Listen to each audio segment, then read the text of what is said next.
Greetings collectors and welcome to today's retro game review. I thought we would take a look at a rather fun classic for the Sega 16-bit consoles today as we step back to 1992 to relive Teenage Mutant Ninja Turtles Hyperstone Heist. Back in the early 90s, the world was going crazy over 4 mutant turtles. You'll remember the TV series, the toys, the lunchboxes. Turtles were just the cool thing and the talk of the playground. Of course, there would be video games. Now, it goes without saying that the Turtles arcade game from Konami is one of my all-time favourites. However, that fun and excitement needed to be brought back into the home, and it happened in several ways. Games for the NES, the Commodore Amiga, and any other number of consoles. Today, I'm specifically looking at Hyperstone Heist for the Sega Mega Drive and Genesis. Hyperstone Heist is very closely related to the Super Nintendo's Turtles in Time game. Both are classic street brawlers and share many of the same animations, level designs and mechanics. Hyperstone Heist can be thought of as a reworking of Turtles in Time, with a few changes to the audio, control scheme and enemy movements.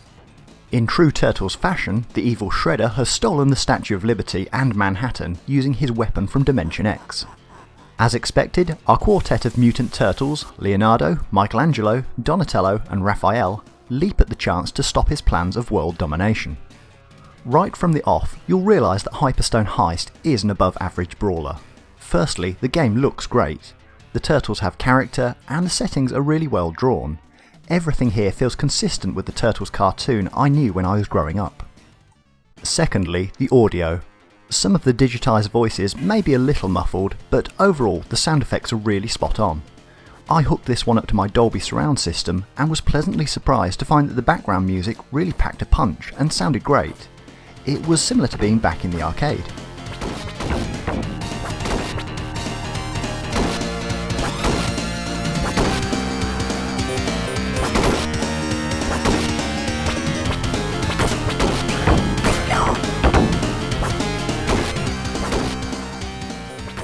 The control system is also a real triumph here. One issue with brawlers is that an attack scheme can make gameplay seem repetitive. In Captain America and the Avengers, for example, the poor graphics combined with the mostly one-button spamming left the game feeling very hollow. Hyperstone Heist, on the other hand, really shakes things up with its 3-button control system, separate buttons for attack, jump and dash. On top of this, there are different combinations for executing attacks.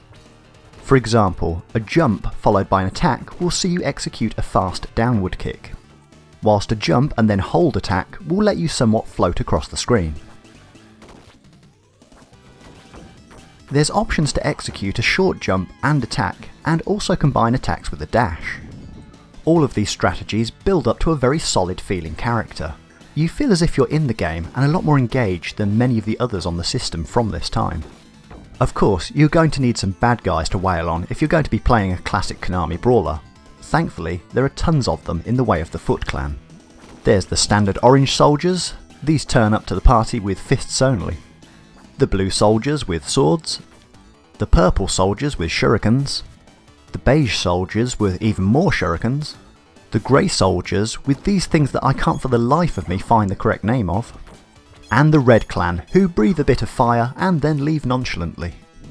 What's really great here is that each enemy will require some specific attention. Take the grey enemy for example. Simply hacking them down will be a very slow way to take them down due to their blocking. However, dash into them to break their block and then pound on them like there's no tomorrow. It's a great example of marrying the control scheme to the gameplay itself and really adds the element of tactical depth. I'm also pleased to say that there's some somewhat decent cameos in here in the way of the Mousers and the mutants from the Case of the Killer Pizzas episode. There are of course boss fights featuring Leatherhead, Rocksteady, Tatsu, Baxter Stockman, Krang and Shredder. Surprisingly, the game only has 5 stages, which seems a little on the short side to me. You'll be fighting Krang within the hour if you have any experience with the game. The boss fights are not exactly a letdown, but for my money they just weren't varied enough. In the fight with Leatherhead, simply hit him a few times, back off to avoid his advances, and repeat. You'll notice a pattern here with Rocksteady. Attack several times, back off and let him make a charge, and repeat. Then Tatsu. Similar deal. Move in, swipe him a few times, back off as he charges, and then repeat. It's not a deal breaker by any means, but I've certainly seen much more varied boss mechanics in similar games from Konami. The fight with Baxter switches things up a bit and asks for a lot more aerial combat to take him down. The showdown with Krang comes off as a little more comical than epic. It's just the way he glides around the screen in such an awkward way, it just doesn't look right. Overall though, the boss fights aren't badly designed, it's just that I would have expected more variety. Unfortunately, the game really highlights the repetition with the level called the Gauntlet. It's that classic formula where you must defeat all of the level bosses again, back to back, before reaching the final end bosses. It's at this point that I really started noticing the repetition in an otherwise very decently designed game. One other small disappointment was the list of characters. Sure, we get Leatherhead and Baxter, but what about Bebop, Casey Jones, Genghis Frog, or even Ace Duck? Okay, well, perhaps not Ace Duck, but I'm sure there are a lot of fans of the series that will point out that there could have been a few more characters thrown in here, and nobody would have minded. In terms of a physical piece, Hyperstone Heist is very much on brand for a Turtles game. The classic Turtles pose on the front, as well as decent branding on the manual and cartridge. Now, here's a bit of trivia for those living outside of the UK. For the original run of the Turtles in the late 80s, the show was called Teenage Mutant Hero Turtles here in Britain, dropping the original ninja for the word hero, as it was deemed that ninja didn't fit with broadcast standards. So, the toys, games, cartoon show, and even the theme song were all regionally produced with the word hero. Teenage Mutant Hero Turtles, Teenage Mutant Hero Turtles, Teenage Mutant Hero Turtles, heroes in a half shell. It was all a bit irrelevant really, as within the show the Turtles often referred to each other as ninjas, so it was all rather pointless. Just the fun of living in 80s England, I guess. Then again, for some context, the United Kingdom that I grew up in the 1980s was not the UK we know and love today. In some ways it was much more violent and chaotic. One for another time I think, but just to say that the United Kingdom in the 1980s had its fair share of violence and troubles, so if changing a children's TV title by one word felt like part of the solution for a more peaceful country, then it makes sense. Anyway, back to slashing people up with swords.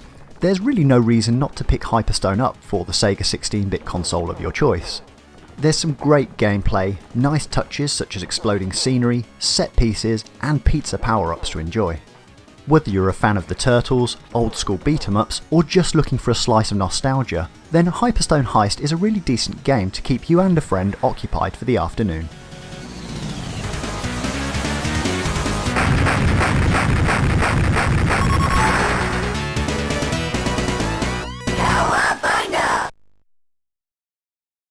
Hello again, I hope you enjoyed today's show and thank you for the view. Remember, you can always comment, like, subscribe and find us on the social media sites below. Happy collecting!